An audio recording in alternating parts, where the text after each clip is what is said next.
أسعد الله أوقاتكم.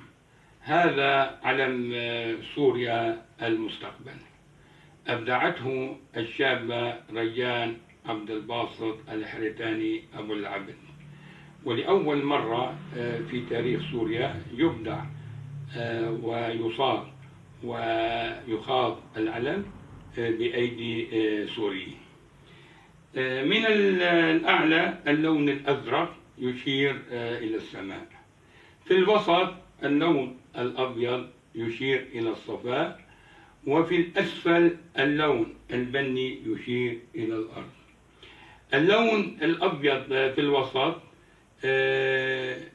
14 ياسميني تشير إلى 14 محافظة، وهي محافظة الوطن السوري، وكل محافظة تدير شؤونها بنفسها.